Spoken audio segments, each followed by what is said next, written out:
You are very welcome back to the programme. Now, in recent years, cosmetic procedures like fillers and botox have become increasingly sought after, with more and more people getting them done.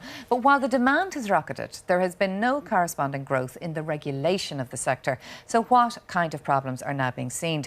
Well, I'm joined by Rosemary Coleman, a consultant dermatologist. Rosemary, thank you very much for coming into us this morning. Thank you for inviting me. First off, can you quantify the kind of increase in interest in these cosmetic procedures? How many people are looking for them now? It's hard to quantify exactly, but it is a multi-billion-dollar industry worldwide, and it's on the increase despite the recession. Here in Ireland? Throughout the world, and in Ireland, indeed. And I suppose a multi-billion industry, with that kind of money, all kinds of people are getting involved in this. That's exactly right. So who is providing, I mean, we're talking things like fillers and botox, I suppose, primarily, are we? These are injectables. But who's doing it here in Ireland? Well, they're certainly the most popular treatments. And who's doing it? Well, the people who should be doing it are fully qualified doctors, preferably dermatologists, but there are far too few of us to go around, and I understand that. The big problem is that people are pretending they have qualifications that they don't. And the public has been inundated by advertising, websites, Groupons, and all these special deals of everybody saying they have an interest in dermatology. Now, having an interest in dermatology does not make you a dermatologist. So the patient often feels that they are getting treated by a qualified individual, which is not the case.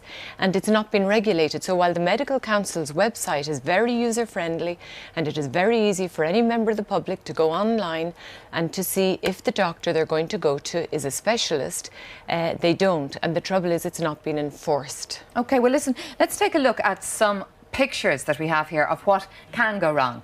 OK, what's happened here? Somebody had a filler injected here, and one of two things has happened. Either they've had an allergic reaction, or this could also represent a condition called sarcoidosis, which happens to be very common in Ireland, occurring at the site of the filler. So unless the person... Look at this one here now, Now, Rosemary. this is the most serious complication of a filler, and this is the one that worries me most, because this person had a filler injected into the glabellar area, which is between the eyebrows, where there's a superficial blood vessel, and the blood vessel was either blocked or compressed. I'm just going to take you on here. And that's the end result. Now, for that other lady, her entire central forehead will become necrosed, and it's tissue death, which is the same. And it's tissue death, and that will result in a scar and will have to be corrected by plastic surgery. And the big problem is that if people don't know the anatomy, and with all due respect, I don't believe beauty therapists get 2 years of anatomy training like we do. If they don't know the anatomy, they don't know where to avoid, and indeed everybody is different. And more importantly, if something does go wrong, they're not in a position to actually fix it, because they're not licensed to inject the drugs that could dissolve out that filler urgently if you recognise that this is happening. So there are treatments which we can do if we spot it very quickly. But if you don't know what you don't know, how are you going to recognise it? OK, so two key problems in that. One, they don't know where they're putting it in the first place. They don't know the anatomy. And two, they don't know how to reverse it. I suppose a lot of people watching would say, now listen, this is a multi-billion-dollar industry. You as a dermatologist are representing dermatologists. You want to keep that industry for yourselves. You don't want to let other practitioners in. So you would say this. Well, and I can understand your perspective. As it turns out, from where I'm sitting, I'm 23 years in dermatology.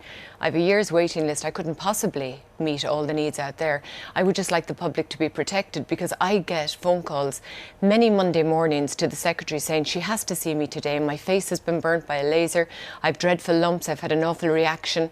I don't know what's going on, and I can't actually see all these people on a Monday morning to fix it. Really? So every week you're getting these calls? At least twice a month, on a Monday morning in particular. I don't know what happens over the weekend, but everybody seems to go out, use their special deals, and run into trouble with unqualified people doing treatments that they shouldn't be doing. OK. With no training. So an area that needs to be looked at. Rosemary Coleman, thank you very much indeed for coming in this morning.